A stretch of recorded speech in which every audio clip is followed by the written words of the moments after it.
y'all see this? Welcome back to the channel, man. Woo, it's kind of cool out here, guys.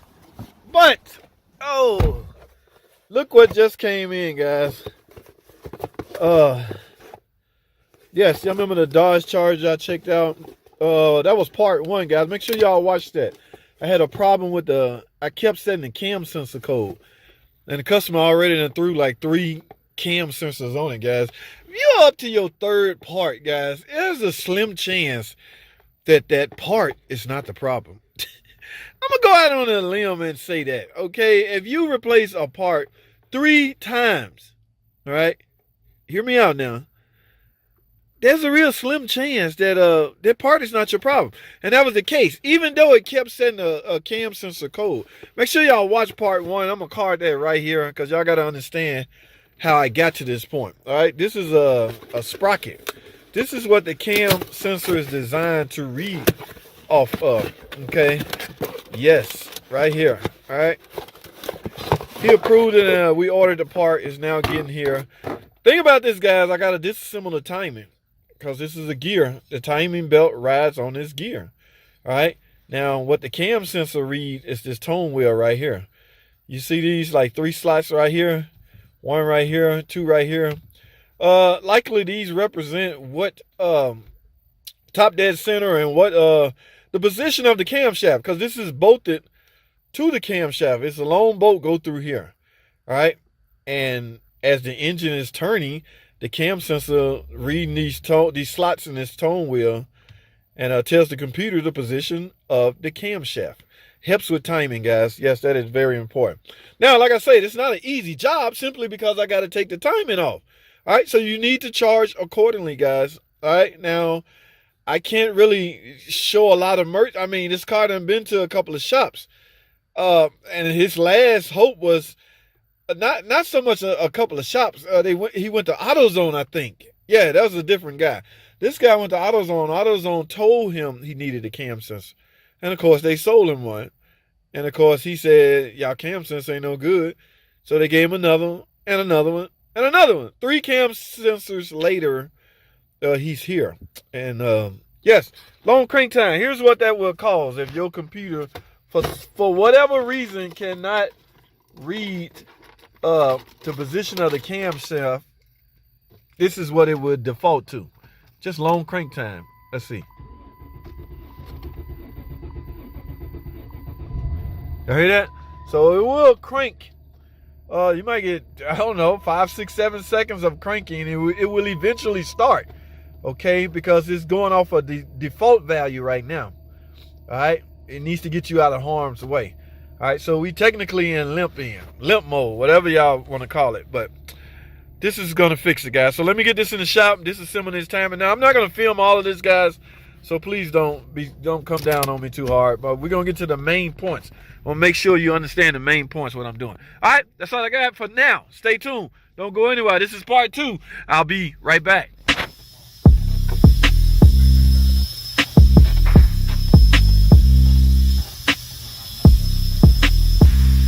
Alrighty, guys, we're back. I got most of, y'all can see I got the fan, I clean the housing and the belts and stuff off. So I'm here now at the cover, guys. So I think once I get this cover off, we'll be able to get a real good view.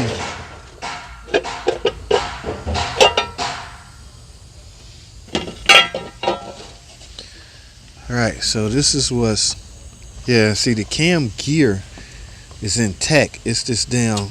Oh yeah, right here. Oh no. Ooh, that is dangerous, guys. That could have fell down in the timing belt area. Y'all see that? Wow. That could have fell down in there and really caused some major damage, guys. So what are we going to do, guys? Here's what I recommend you do if you're faced with this. Bring this engine up to top dead center. Yes, there is a mark on the crank pulley. And there's a mark on each camshaft. So bring those up to their respective marks. Then unbolt the camshaft bolt. That bolt going to be extremely long. You might come all the way out here. But at any rate, you got to get it off in order to get the cam gear out. So now if you want to play it safe, I will have to loosen the timing tensioner and loose so I can loosen the belt. Guys, it's all about marks with this setup here, all right? So you can't, if you go back on and your mark's in the right spot, then you're good. I'm gonna reuse the timing belt and the water pump, so there's no need of me to taking the crank pulley off or anything like that. So I'm just gonna merely loosen this tensioner so it'll fall, and that'll create some space in this belt. Now I can get this big bolt off, guys. It's gonna be tight and it's gonna be long. So let me grab some tools, and the screws or the bolts holding this on just 13 millimeters. Just loosen those up to where that tensioner will fall. That way you'll free up the timing belt and get some slack in the belt so you can take it off. All right, but bring your marks up first. All right, let's get it. Alrighty, guys, we're back now. Like I say, y'all see where I got all my marks, crank and this gear here marked. So now I got the timing belt loose and off. So we're gonna get this cam gear off. The thing I'm worried about, guys, is this bolt is extremely long. Let me see. Will I make it? Oh no. Ooh, I'm pegging out against the radiator and I'm not even out. Let me see if I take the cam out. Look, guys, there go our tone wheel right here. See this? This is literally just came off of the gear. How this happened? I don't know. Doesn't matter. We got a new one right here. But that's the least of my problems. I got to get this bolt out of here. Look at that threads right there, guys. I'm right there at the freaking end. You can see the threads, but I'm pegged out. So I got to do some maneuvering, guys. I'm going to jack this engine up a little bit so it can go up higher. That'll maybe give me some room to get it out. But if you faced with this, you got to figure it out, guys. You got to maneuver how to get this this long bolt out. All right. I may loosen the radiator so I can push it inward, and that'll give me enough room. But at any rate, let me shut this camera down so I can figure out how to get this off. Stay tuned. All right, guys, so here's what I did. I got a jack stand right there under the engine. I jacked the engine up, so that raised me up a little bit. Now let's see if we can fish this out of here.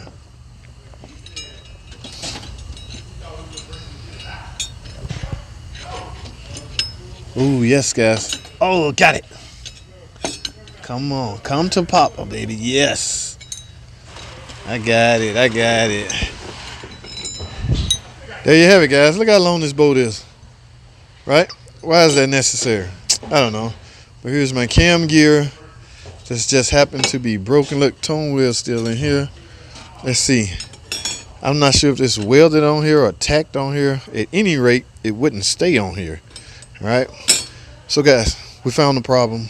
Now, I'm not going to film putting everything back together. This is not a timing belt video or anything like that, but just reverse the procedure. My whole goal was to get in there and replace this gear because it has a new tone wheel on it, guys. The tone wheel is what's important for this guy right here. This is a brand new can. This is the third one. All right, so no need in putting number 4 on it. I found the problem. All right, parts Canon. I don't know. You can say that, but AutoZone didn't help. All right, guys, that's all I have. I gotta go. Thanks for watching. Comment, subscribe. I'll see y'all in the next video.